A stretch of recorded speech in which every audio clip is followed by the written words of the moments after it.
বাংলাদেশে আমার first movie ওনার সাথে করতে পারছি, আমি বলবো এটা আমার জন্য অনেক বড় অপরচুনিটি। মেগাস্টার শাকিব খান আমাকে অনেক ইন্সপায়ার করেছে যে তুমি ফিল্মে মনোযোগী হও। আমি যতটুকু দেখেছিলাম যে আমাদের রকস্টার সিনেমার নায়িকা হিসাবে সিলেক্ট করা হয়েছে সাবিলা নূরকে। সাবিলা নূরকে সিলেক্ট করা হয়েছে, পরে আবার দেখলাম যে অন্য একটা নায়িকাকে যুক্ত করা হচ্ছে রকস্টার সিনেমা, আর সেটা হচ্ছে এই যে মিথিলা। সাকিব ভাই তো আসলে মেগা স্টার, বাংলাদেশে আমার ফার্স্ট মুভি ওনার সাথে করতে পারছি। আই ডোন্ট নো, আমি জানি না যে রকস্টার সিনেমার সাবিলা নূর মেইন ক্যারেক্টার হিসেবে কাজ করবে। মেগাস্টার শাকিব খান আমাকে অনেক ইন্সপায়ার করেছে যে তুমি ফিল্মে মনোযোগী হও। মিথিলা অবশ্যই হয়তো সেকেন্ড হিরোইন হিসেবে কাজ করবে, এরকমটাই আশা করা যায়। কারণ মিথিলাকে যখন যুক্ত করেছে রকস্টার টিম, তাহলে অবশ্যই এরকম কিছু হবে। তো মিথিলা খারাপ না, তাকে দেখে তো ভালোই লাগলো। আমি বলবো এটা আমার জন্য অনেক বড় অপরচুনিটি এবং আপনারা সিনেমা হলে আসবেন।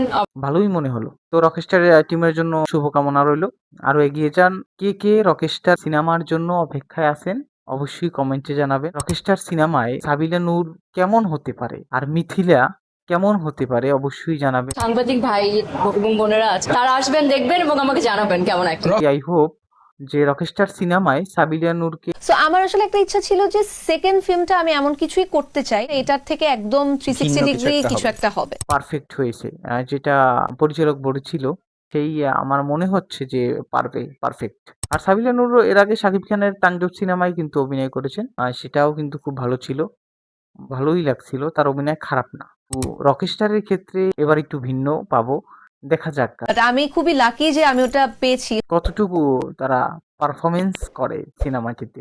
আপনি যদি আমার চ্যানেলে নতুন হয়ে থাকেন অবশ্যই চ্যানেলটি সাবস্ক্রাইব করে পাশে থাকবেন। ধন্যবাদ।